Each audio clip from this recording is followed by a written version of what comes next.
Hi students, welcome to all of you in mathematics classroom. आज की क्लासे আমরা রাইমার্টিন প্রশ্নবিচিত্রা ক্লাস 8 তৃতীয় পর্যায়ক্রমিক মূল্যায়নের মধ্যশিক্ষা পর্ষদ প্রদত্ত নমুনা প্রশ্নপত্রে সমাধানগুলো করার চেষ্টা করব। তো চলো আজকে ক্লাস শুরু করা যাক। যদি তোমরা চ্যানেলে নতুন হয়ে থাকো সাবস্ক্রাইব করে দিও এবং পাশে থাকা বেল আইকনটা প্রেস করে দিও সবার আগে নতুন ক্লাসের আপডেট পেতে, এবং লাইক করো, শেয়ার করে দিও। তো চলো আজকে ক্লাস শুরু করা যাক। দেখো ফার্স্ট কোশ্চেন আছে, একের দাগে আছে নিচের প্রশ্নগুলির উত্তর দাও। এখানে আমাদের অ্যান্সার করতে হবে। এক নম্বরে আছে, এখানে দেখো একের দাগে আছে নিচের প্রশ্নগুলির উত্তর দাও। ফার্স্ট কোশ্চেন আছে, সায়ন তার 25 টাকার 16% এবং তীর্থ তার 16 টাকার 15% চাঁদা দিল, কে বেশি চাঁদা দিল? আচ্ছা, এগুলো দেখো আমরা পার্সেন্টেজ করা আছে, এখান থেকে যদি আমরা টাকা নির্ণয় করে নিই তাহলে আমরা করতে পারবো 25 টাকার 16%, অর্থাৎ এটাকে আমরা লিখতে পারবো 25 ইন্টু 16/100। তো সেখান থেকে আমাদের ক্যালকুলেশন করলে কি আসবে দেখো, 25 আছে, 25 ইন্টু 16/100, এখানে যদি আমরা ক্যালকুলেশন করে দিই 25 দিয়ে 100কে ক্যালকুলেশন করে দাও, এটা আসবে 4, ক্যান্সেল করলে, আর এখানে 4 দিয়ে 16কে ক্যান্সেল করে দাও, আসবে 4। তো তাহলে আমাদের সায়নের চলে আসছে 4 টাকা। এটা কার আসছিল? সায়ন।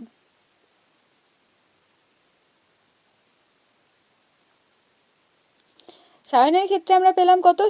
সায়নের টাকার পরিমাণ, চাঁদার পরিমাণ 4 টাকা। এরপর দেখো তীর্থর ক্ষেত্রে কত আছে?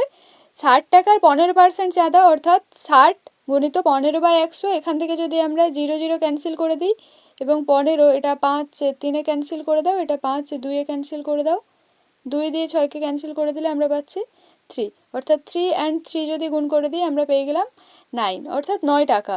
তো তাহলে এখানে তীর্থ সায়নের থেকে বেশি টাকা চাঁদা দিয়েছে। তো তাহলে এখানে কে বেশি টাকা চাঁদা দিল? অ্যান্সার হবে তীর্থ। অ্যান্সার কি হবে? তীর্থ বেশি টাকা চাঁদা দিল। ওকে, সো এটাই আমাদের অ্যান্সার। নেক্সট দেখো,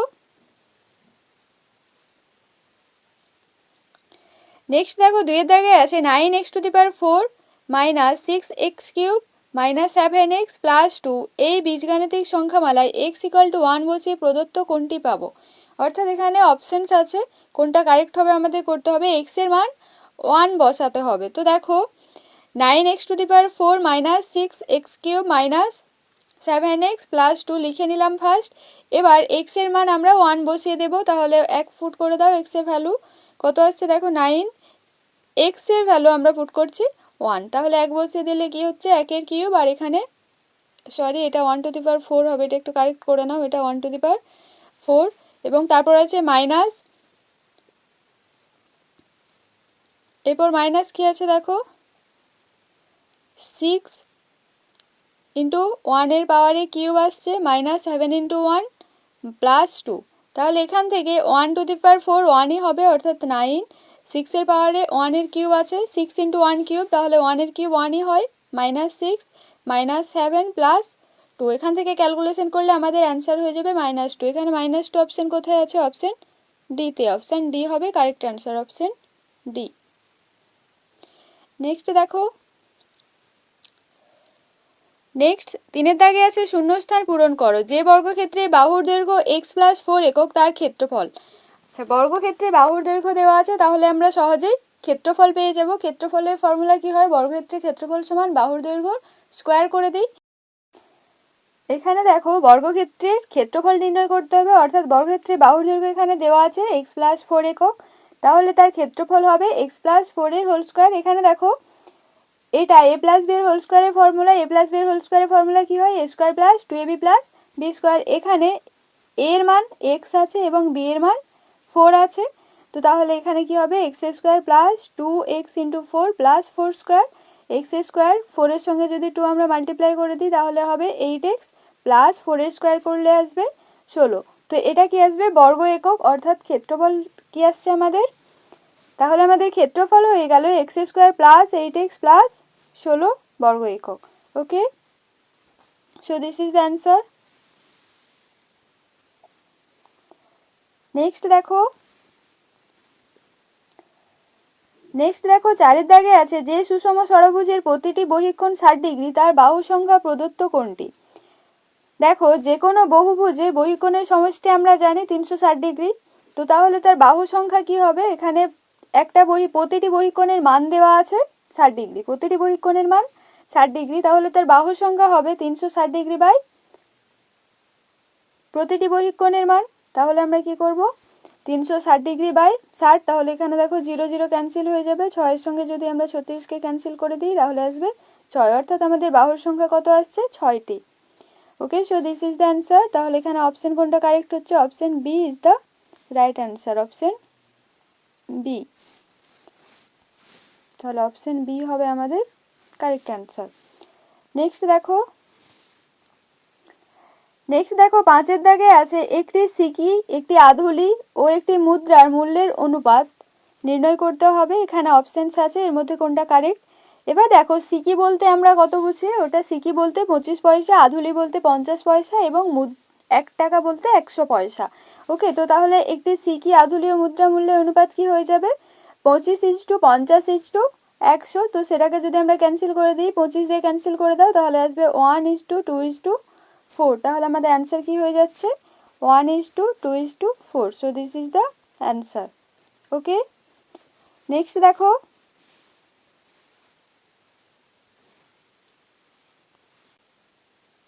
নেক্সট দেখো 6 দাগে আছে শূন্যস্থান পূরণ করো।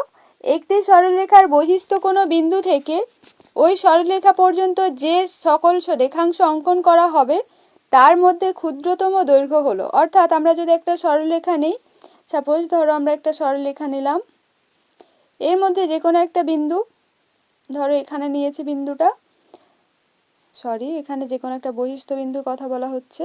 একটা সরলরেখা নিলাম, তো তার একটা যে কোনো বহিস্থ বিন্দু, ধরো এখানে আমরা একটা বহিস্থ বিন্দু নিয়ে নিলাম। এই বহিস্থ বিন্দু থেকে ওই সরলরেখা পর্যন্ত যতগুলো রেখাংশ আমরা অঙ্কন করতে পারবো, ধরো এখান থেকে এই পর্যন্ত আমরা একটা আঁকছি, এখান থেকে এই পর্যন্ত এটা নিলাম, এর মধ্যে একমাত্র সবচেয়ে কম দৈর্ঘ্য হবে তার লম্ব দৈর্ঘ্যটা, অর্থাৎ এই দৈর্ঘ্যটা হবে সবচেয়ে কম, বাকি সবগুলোই বেশি হবে। তাহলে সব থেকে ক্ষুদ্রতম দৈর্ঘ্য কোনটা হবে, লম্ব দৈর্ঘ্য। তাহলে আমাদের অ্যান্সার কি আসছে, লম্ব দৈর্ঘ্য। So this is the answer. Okay, next দেখো নেক্সট 2 দাগে আছে নিচের প্রশ্নগুলির উত্তর দাও। 2 দাগের 1-এ দেওয়া আছে 3 সেমি, 5 সেমি ও 8 সেমি দীর্ঘ বাহু বিশিষ্ট ত্রিভুজ অঙ্কন কি সম্ভব, উত্তরের সপক্ষে যুক্তি দাও। তো এখানে দেখো আমরা একটা ফর্মুলা জানতাম, কি জানতাম, উপপাদ্য ছিল যে প্রথম এবং দ্বিতীয় বাহুর যোগফল তৃতীয় বাহু অপেক্ষা বৃহত্তর হয়, তাহলে আমরা ত্রিভুজ আঁকতে পারবো।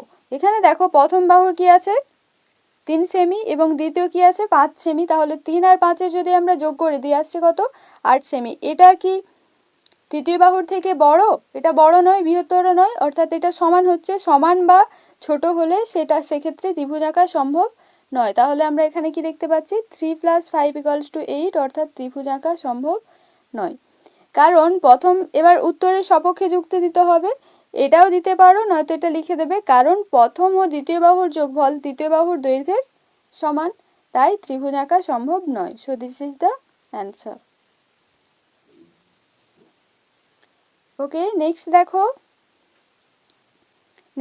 2 এর দাগে আছে x + 1/x = -1 হলে x³ - 1 এর মান লেখো। তাহলে আমাদের প্রথমে যা দেওয়া আছে লিখে নিলাম, x + 1/x = -1। তো সেটাকে যদি আমরা লসাগু করে নিই তাহলে কি আসবে, লসাগু x হবে, x এর সঙ্গে x যদি আমরা গুণ করে দিই x² + 1 - 1 = -1।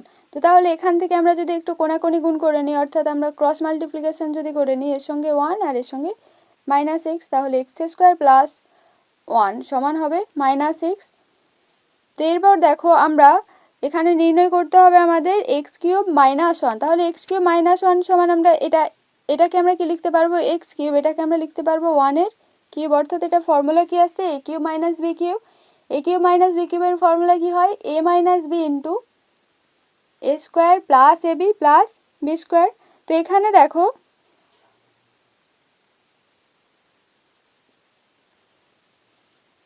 এক মিনিট, এখানে একটা স্টেপ লিখে নেবে।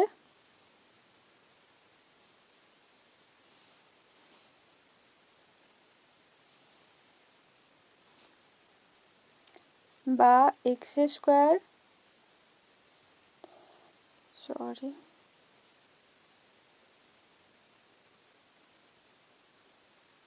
প্লাস এক্স প্লাস 1 সমান 0। অর্থাৎ আমরা এই যে এখানে এক্স দেখতে পাচ্ছি, এই যে মাইনাস এক্সটা ইকুয়াল সাইনের এইদিকে নিয়ে আসলে আমাদের কি হয়ে যাবে, প্লাস এক্স। তাহলে x square plus x plus 1 সমান 0। তো আমরা এখানে দেখো এটাকে আমরা কি লিখতে পারবো, x cube minus 1 whole cube, অর্থাৎ এখানে এর জায়গায় আমাদের কি আছে, এক্স আছে এবং বি এ 1 আছে। তো তাহলে এ minus B into A square plus A B plus b square যদি আমরা লিখে দিই তাহলে হবে x minus 1 x square plus x plus 1। তো এখানে দেখো x square plus x plus 1 এর ভ্যালু আমরা এই নির্ণয় করলাম। দেখো এক্স স্কোয়ার প্লাস 1, এই যে আমাদের x square plus 1 plus x, এটার ভ্যালু আমাদের কি আসছে 0। তাহলে আমরা যদি এখানে পুট করে দিই তাহলে কি হয়ে যাবে, দেখো এক্স মাইনাস 1 ইন্টু 0 অর্থাৎ 0 হয়ে যাবে আমাদের অ্যান্সার। ওকে, নেক্সট দেখো, নেক্সট আছে দুটি সংখ্যার যোগফল 3 দাগে আছে। নেক্সট 3 দাগে আছে দুটি সংখ্যার যোগফল 10 এবং অন্তর 4 হলে সংখ্যা দুটি লেখো। তো সংখ্যা দুটি আমরা জানি না, মনে করি সংখ্যা দুটি এক্স ও ওয়াই, এদের মধ্যে এক্সটা ওয়াই এর চেয়ে বড়, অর্থাৎ এক্স গ্রেটার দেন ওয়াই। এরপর দেখো সংখ্যা দুটির যোগফল দেওয়া আছে 10, অর্থাৎ এক্স প্লাস ওয়াই সমান 10, এবং সংখ্যা দুটির অন্তর অর্থাৎ বিয়োগফল দেওয়া আছে 4, অর্থাৎ এক্স মাইনাস ওয়াই সমান 4। তো এবার দেখো এদের যদি আমরা যোগ করে দিই, অর্থাৎ আমরা যদি এদেরকে যোগ করে দিই তাহলে কি আসবে, এটা ক্যান্সেল হয়ে যাবে, plus y minus y cancel হয়ে যাবে, অর্থাৎ 2x সমান হয়ে যাবে 14, বা x সমান আমরা পেয়ে যাব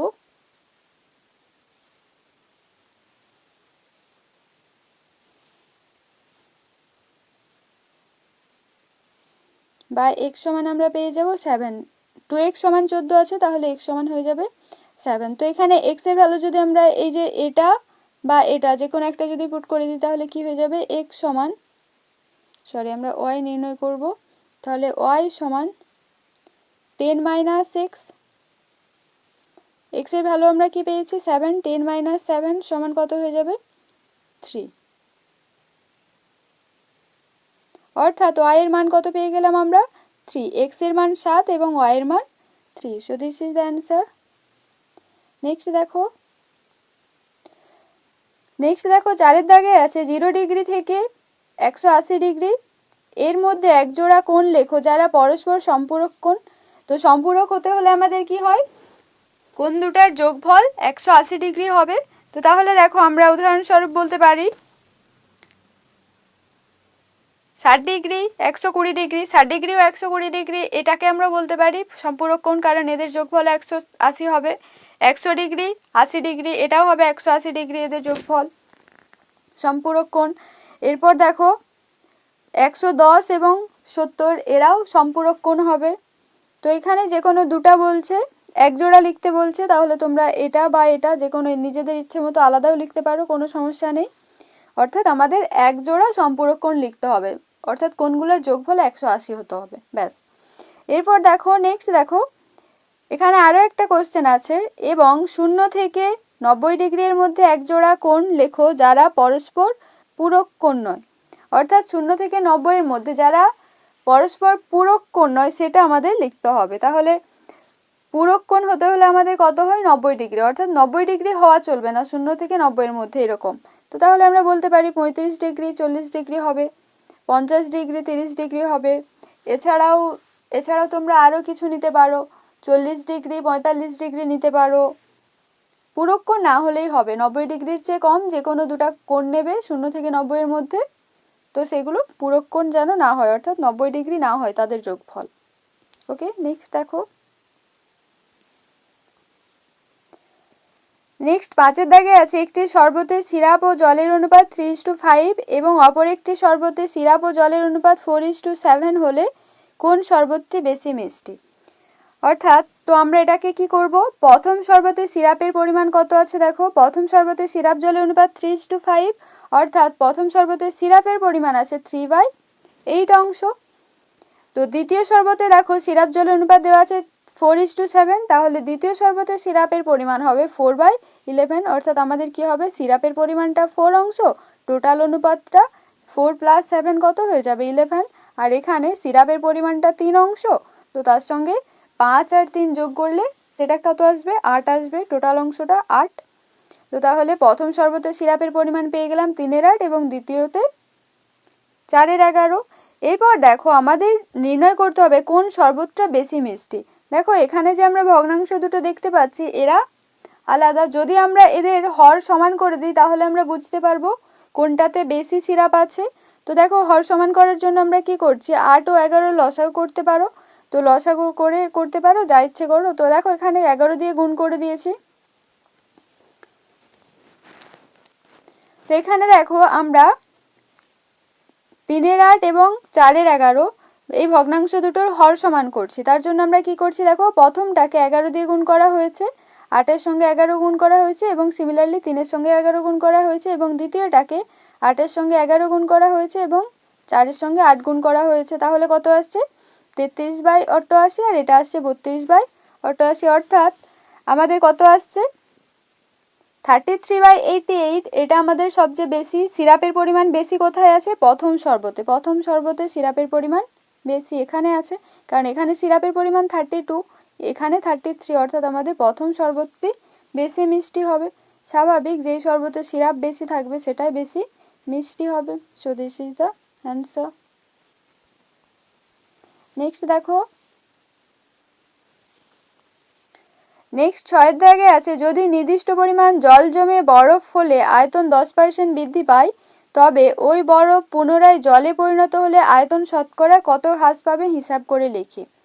অর্থাৎ এখানে দেখো 10% আয়তন বৃদ্ধি বলা হয়েছে, অর্থাৎ আয়তন যদি 100 থাকে সেখান থেকে 110 হয়ে যাবে। তো মনে করি নির্দিষ্ট পরিমাণ জলের আয়তন 100 ঘন একক, তো সেখান থেকে আয়তন বৃদ্ধি হয়েছে 110। তো সেটাকে আমরা কিভাবে লিখবো দেখো 110 আয়তন বরফ গলে জল হলে আয়তন হ্রাস পায় 10 ঘন একক। তাহলে 1 আয়তন বরফ গলে জল হলে আয়তন হ্রাস পায় 10/110। তো সেখান থেকে 100তে বের করে নিব, 100তে বের করে নিলে কত আসছে দেখো ক্যালকুলেশন করলে এখানে 0 0 ক্যান্সেল করে দাও, তাহলে আসছে 100/11%, অর্থাৎ 9.1-11%। So this is the answer.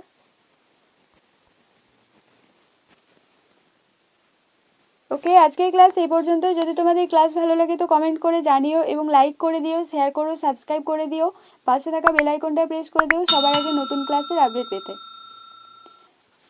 So thank you.